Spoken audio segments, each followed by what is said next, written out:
morning. This is Anna Patterson with the North Carolina Housing Coalition. Thanks for joining us this morning for our housing call. At this time, I will turn it over to our Director of Housing Policy, Stephanie Watkins-Cruz.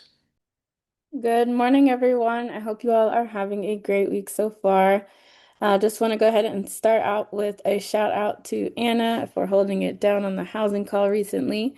Happy to be back. We're going to have the top three kind of things we're going to talk about today. The Out of Reach report for 2026 came out last week, so we're going to do some data highlights.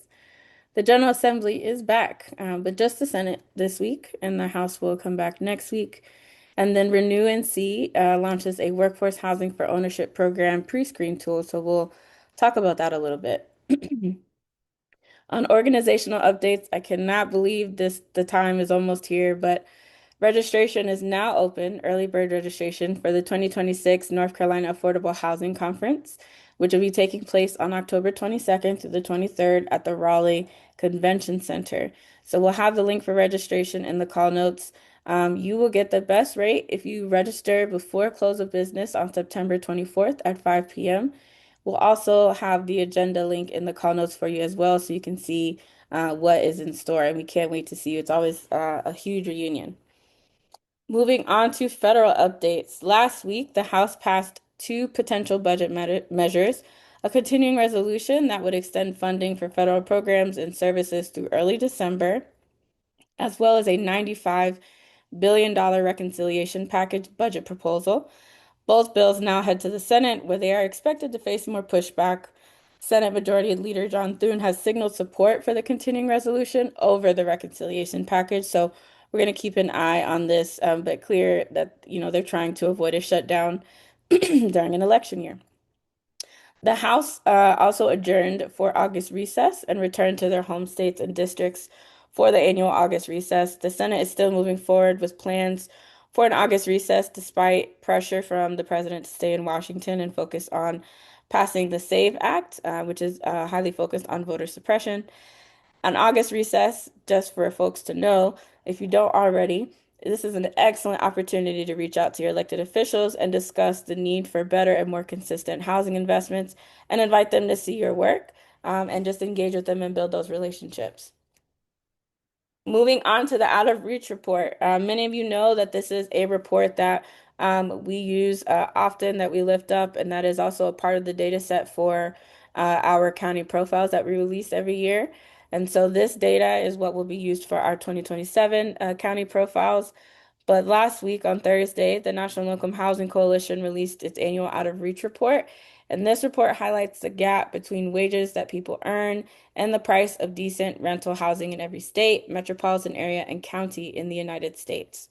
If we start nationally, a full-time worker must earn $29.19 per hour to afford a one-bedroom rental home and $34.73 per hour to afford a two-bedroom rental home at fair market rent.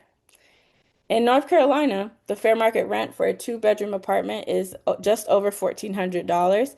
And in order to afford this level of rent and utilities without paying more than 30% of your gross income on housing, a household must earn almost $4,700 per month, or just shy of $60,000 annually. And so if we assume a 40-hour work week and 52 weeks per year, this level of income ends up translating into an hourly housing wage of $27.11 per hour, which is almost four times the minimum wage. The average North Carolina renter, just for context, so if the housing wage in North Carolina is $27.11, the average North Carolina renter earns $22.55 an hour, which is not enough to afford a modest one or two bedroom apartment at fair market rent in North Carolina. In non-metropolitan North Carolina, when we look at the jobs that are there, right? If we look at a variety, so let's name a few: nursing assistants, warehouse stockers, home health aides, janitors, restaurant cooks, secretaries, caregivers, administrative assistants. None of these jobs earn enough to afford a modest one-bedroom unit. Fast food cooks earning a typical salary cannot afford a one-bedroom apartment in any of North Carolina's 100 counties. And this is not new. So this report is something that we lift up every single year. It highlights the gap between cost of living and wages. And it's one of the biggest reasons why we are huge promoters of the need for more supply, and how we will never fail to mention the need for investment in affordability because of this gap and because what the market is creating, people in a variety of jobs simply cannot afford. Moving on to state updates. So, lawmakers are back at the General Assembly after a 3-week break. This week, the Senate is scheduled to be in session, and next week, the House will be in session. The focus areas for the next few weeks are said to be a budget technical corrections bill, which was released yesterday. And this includes funding for capital and infrastructure projects and the State Bureau of Investigations. They're also said to focus on appointments and possible regulatory reform legislation. For Senate Bill 445, the conference report, it was placed on the calendar. So there is a conference report anticipated. There were some changes, so we're going to dive into that a bit more today.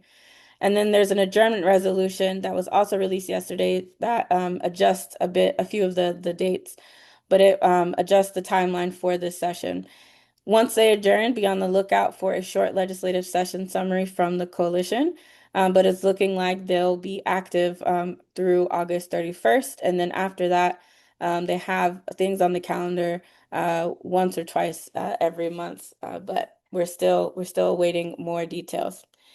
In addition to looking out for that budget technical corrections bill and maybe what could be added to it or changed, as well as the reg reform bill, there's a key component in there about allowing residential by right in commercial districts and then light industrial areas.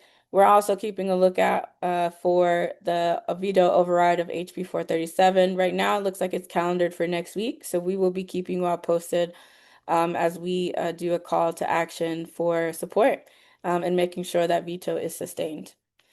On the disaster recovery front, Renew NC recently launched a pre-screening tool to help potential applicants prepare for the upcoming launch of the Workforce Housing for Ownership program. Pre-screening provides this initial review to help determine whether CDBG disaster recovery projects align with federal requirements and meet a national objective and demonstrate financial feasibility. So of the $1.4 billion in CDBG DR funds allocated by HUD to the state for Helene recovery, about 54 million is allocated for this program. And we have a link in the call notes for folks to learn more. In the local headlines and different reports and resources, there are a few that we want to lift up. There is a piece from WUNC about amid the affordable housing gap, how Triangle Faith leaders are stepping up and turning sanctuaries into shelters. There is also a piece highlighting the property tax value reductions that were accomplished in Orange County from Coalition. There is also a piece from the Raleigh News and Observer focusing on how Raleigh's sub 1,000 rentals are vanishing. And there's a piece highlighting Fayetteville and their home buying hero program that opens more doors to homeownership with revised guidelines. Along reports and resources, our partners at the North Carolina Housing Finance Agency have released a report on the 2025 point in time count highlights and North Carolina's housing challenges. And there's a few pieces, one from the Joint Center for Housing Studies around how many homeowners can't afford to maintain aging homes, and how when churches become builders, what this new data is showing us in the rise of the Yes in God's Backyard movement or the YIGBY movement. Last but not least, looking at events, tomorrow, actually no, Thursday, the National Women's Affordable Housing Network will be hosting their quarterly housing policy update from 12 to 1. Registration is $25 for members or $50 for non-members. You can click on the link in the call notes and register. They will be hearing from Emily Caddick, the CEO of the Affordable Housing Tax Credit Coalition, and Jennifer Swartz, Director of Tax and Housing Advocacy at National Council of State Housing Agencies, as well as Sarah Brundage, President and CEO of the National Association of Affordable Housing Lenders, for a conversation about what's in the 21st Century Road to Housing Act, what happens next, and the opportunities and challenges ahead as implementation begins. And we'll also be releasing something this week or next on the 21st Century Road to Housing Act. We're collaborating with wonderful folks at City Builder over the next few weeks, and we'll be diving into that bill further, so keep an eye on that. And with that, that's all we have for you today. As always, thank you so much for tuning in. Don't hesitate to reach out if you want us to highlight something, lift something up, dive into something a bit further. Keep an eye out for calls to action this week and next, and we will talk to you next time.